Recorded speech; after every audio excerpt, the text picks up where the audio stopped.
এই জামাটা পরতে 5টা জামা পাল্টানো হলো। ও সত্যি জানো, কারোর সাথে দেখা করতে যাচ্ছি, কোনো মেয়ের পছন্দ হবে না হয়তো, সেই জন্য আমি করছি।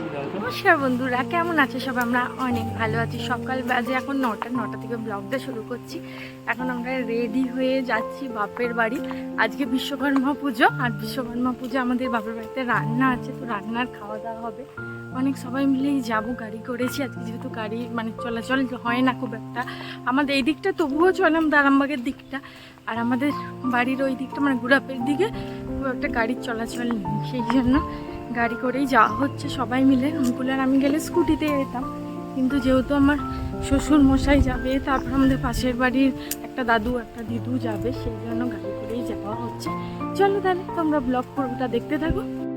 যাবে বলে 7টা থেকে রেডি হয়ে গেছে। আমাদের রেডি হয়ে গাড়ি টাড়ি এসে গেছে, আমরা বসে পড়েছি। এবার আমরা যাব বাপের বাড়ি। রান্না করতে তার সাথে একটা স্পেশাল কাজও আছে, সেই জন্য আরো সবাই মিলে যাওয়া হচ্ছে। তো গাড়িতে আমরা এখন বসে পড়েছি। গাড়ি বেশি জন যায়নি, 4-5 জন মিলেই যাচ্ছি। আর মুকুল তো দেখলে কেমন জামা পরার জন্য 5টা জামা আগে ট্রাই করে করে পড়ছে, যখন বাড়ি আসে। এই রান্না পুজোর রান্নার ভিডিও অনেকদিন পরে আমি ছাড়ছি, কারণ আমি অনেক ব্যস্ত ছিলাম। মুকুল এলে একদম ভিডিও শুট করা হয় না। দিদি মেয়ের জন্য এক গাদা সাজ কিনেছিল, আমি সাজগুলো ভীষণই খুশি হয়।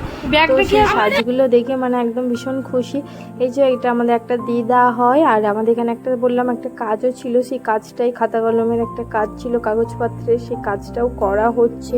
কারণ আমরা একটা জায়গা নেওয়ার কথা ছিল, তারই জন্য সেই সব মাপযোগ হচ্ছিল, লেখালেখি হচ্ছিল আর কি, সেই সবই করা হচ্ছিল। জামাইবাবু হেল্প করছিল, আর আমরাও খেয়েছিলাম অনেক পরে। আসলে আর শেষে আবার দিদিরাও এসেছিল, সবাই মিলে সবার সাথে একটু দেখাও হয়ে গেল। সবার সাথে দেখা করে আবার গাড়ি করে আমি আমার বাড়ি চলে এলাম। সেদিনই বাড়ি চলে এসেছিলাম।